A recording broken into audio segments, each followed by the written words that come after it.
Hello মহাবিশ্বের যাত্রী, আজ আমরা মহাবিশ্বের হৃদয়ে গভীরভাবে ডুব দিতে যাচ্ছি। আপনি কি কখনো ভেবেছেন কেন আমরা এখানে আছি? তাহলে আপনার সিট বেল্ট বেঁধে নিন, কারণ আমরা মহাকাশ এবং সময়ের মধ্য দিয়ে একটি রোমাঞ্চকর যাত্রা করতে যাচ্ছি। আসুন শুরু করি একটি ছোট কণা দিয়ে, যাকে টপ কোয়ার্ক বলা হয়। এর জীবনকাল এত ছোট যে একটি মশাও অমর বলে মনে হতে পারে। কল্পনা করুন যদি আপনার পুরো জীবন কেবল 1 সেকেন্ডের অংশের জন্য হয়। পুরো পাগল, তাই না? এখন একে বাড়িয়ে নিন। আমাদের জীবনও মহাবিশ্বের বিশালতায় তেমনি ক্ষণস্থায়ী, কিন্তু এর আমাদের জন্য কি মানে? কেন আমরা অস্তিত্বশীল? এই সমস্ত মহাজাগতিক পাগলামির কোনো উদ্দেশ্য আছে কি? শতাব্দী ধরে মানুষ তারকাদের দিকে তাকিয়েছে অর্থের সন্ধানে। আমাদের পূর্বপুরুষরা বিভিন্ন বিশ্বাস নিয়ে বেঁচেছিলেন, যা তাদের জীবনকে একটি অর্থ দিয়েছিল। সেই বিশ্বাসগুলি সত্য হোক বা মিথ্যা, সেগুলি তাদের জীবনকে অর্থবহ করে তুলেছিল। এখন বিজ্ঞান এবং যুক্তির সাথে আমরা জানি পৃথিবী গোলাকার, তারা বিশাল গ্যাসের গোলক এবং আমাদের মহাবিশ্ব সীমাহীন। তাহলে আমরা এই জ্ঞানের সাথে কি করি? আগে আমরা ভেবেছিলাম পৃথিবী পুরো মহাবিশ্ব, কিন্তু এখন আমরা জানি এটি কেবল একটি ছোট বিন্দু একটি বিশাল মহাজাগতিক মাঠে। এবং এখানে একটি মজার বিষয় হল, প্রাচীন মিথগুলি থাকা সত্ত্বেও আমরা স্বর্গ, নরক বা পরকালের মতো জিনিসের কোনো প্রমাণ পাইনি। এটি উড়ন্ত ইউনিকর্নের উপর বিশ্বাস করার মতো কোনো প্রমাণ ছাড়াই। এই মিথগুলি ছাড়া কি আমরা কেবল রোবট, মহাবিশ্বের নিয়মের দ্বারা আবদ্ধ? যদি তাই হয়, এর মানে কি? আমরা কি কেবল একটি মেশিনের অংশ, যেমন ম্যাট্রিক্সে যেখানে মানুষকে ব্যাটারি হিসাবে ব্যবহার করা হয় মেশিনগুলোকে শক্তি দেওয়ার জন্য? যাই হোক, এবার কোমর বাঁধুন, কারণ বিজ্ঞানের কাছে কিছু উত্তর আছে। আসুন যুক্তিসঙ্গত হই এবং খুঁজে বের করি কেন আমরা এখানে আছি। আমরা শুধু রোবট নই, আমাদের কাছে চেতনা আছে, যা স্বয়ং মহাবিশ্বের উপহার।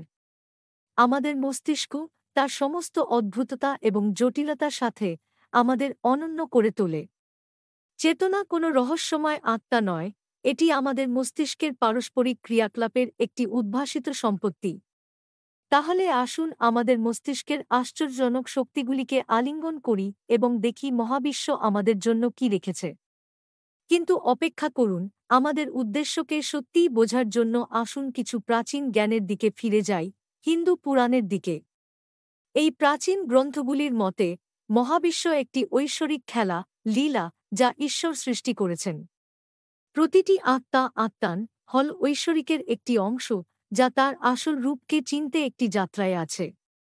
আমাদের উদ্দেশ্য হল আমাদের কর্তব্য, ধর্ম পালন করা এবং মুক্তির দিকে এগিয়ে যাওয়া। পুরাণে ভগবান বিষ্ণু মহাবিশ্বের রক্ষা করেন, ব্রহ্মা এটি তৈরি করেন এবং শিব এটি ধ্বংস করেন, যাতে চক্রটি আবার শুরু হতে পারে। এটি একটি অনন্ত মহাজাগতিক নৃত্যের মতো। আমরা কেবল ঘটনাচক্রে অস্তিত্বশীল নই, আমরা এই ঐশ্বরিক খেলায় অংশগ্রহণকারী। আমাদের জীবন হল একটি সুযোগ, আমাদের কর্তব্য পালন করার, শেখার, বেড়ে ওঠার এবং অবশেষে ঐশ্বরিকের সাথে একীভূত হওয়ার। আমাদের মহাবিশ্ব অবিশ্বাস্যভাবে বিশাল, যেখানে বেশিরভাগ গ্রহ জনহীন। তবু আমরা এখানে পৃথিবীতে জীবনের সাথে পূর্ণ। আমরা সৌরমণ্ডল অন্বেষণ করেছি, দূরবর্তী আকাশের দিকে তাকিয়েছি এবং তবু আমরা একা। কেন? মহাবিশ্ব আমাদের কি বোঝাতে চেষ্টা করছে? হয়তো মহাবিশ্ব আমাদের তৈরি করেছে নিজেকে বুঝতে। আমরা মহাবিশ্বের একটি অংশ, যা গোটা বিষয়টি বোঝার চেষ্টা করছে। আমাদের চেতনা হতে পারে মহাবিশ্বেরই একটি উপায়, তার অস্তিত্বের উপর চিন্তা করার। আর মজার ব্যাপার হল, আমরা এতে বেশ ভালো।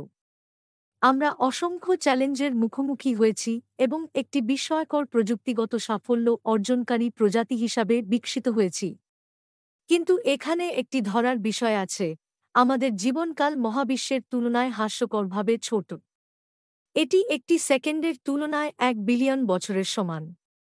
তবু আমরা সেই ছোট সময়ে অবিশ্বাস্য অগ্রগতি করেছি।